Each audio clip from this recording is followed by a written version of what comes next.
జిల్లా గజ్వేల్ ప్రజ్ఞాపూర్ మున్సిపల్ 1వ వార్డు ప్రాథమిక పాఠశాలలో విద్యార్థులకు చిత్రలేఖనం పోటీలు నిర్వహించారు. మాజీ కౌన్సిలర్ బొగ్గుల చందు ఆధ్వర్యంలో జరిగిన ఈ కార్యక్రమంలో ఉత్తమ ప్రతిభ కనపరిచిన విద్యార్థులకు బహుమతులు అందజేశారు. విద్యార్థులు చిన్నతనం నుంచే క్రమశిక్షణతో విద్యను అభ్యసించి ఉన్నత శిఖరాలకు చేరాలని సూచించారు.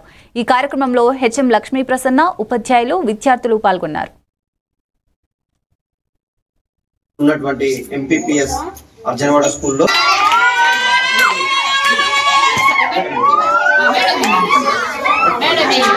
మన గజ్వేల్ ప్రజ్ఞాపూర్ మున్సిపల్ పరిధిలోని 1వ వార్డులో ఉన్నటువంటి ఎంపీపీఎస్ అర్జనవాడ స్కూల్లో చిన్నపిల్లలందరికీ చిత్రలేఖనం అంటే డ్రాయింగ్ కాంపిటీషన్ ఏర్పాటు చేయడం జరిగింది. ఇది నా ఆధ్వర్యంలో జరగడం చాలా సంతోషకరం, గర్వపడుతున్నాను. ఈరోజు 52 మంది పిల్లలు ఈ పోటీలో పాల్గొనడం జరిగింది. దీనిలో 1, 2, 3 ప్రైజులతో పాటు ఒక 10 కాంప్లిమెంటరీ ప్రైజులు కూడా ఇవ్వడం జరుగుతుంది.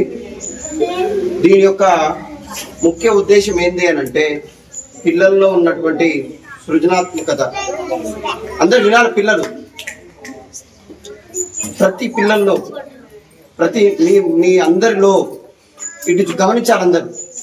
మీ అందరిలో ఒక టాలెంట్ ఉంటుంది, మీలో ఒక టాలెంట్ ఉంటుంది. ఆ టాలెంట్ మీ పేరెంట్స్ కానీ, మీ టీచర్లు కానీ, మీ పక్క దోస్తు కానీ గుర్తుపడతాడు. మీకే తెలియదు. అర్థమవుతుందా? మీరు ఏం చేయాలి, మీకు ఏ టాలెంట్ ఉన్నా మీ పని మీరు చేయండి. కొన్ని రోజుల వరకు మీ పేరెంట్స్ కానీ అబ్జర్వ్ చేసి మీకు చెప్తారు.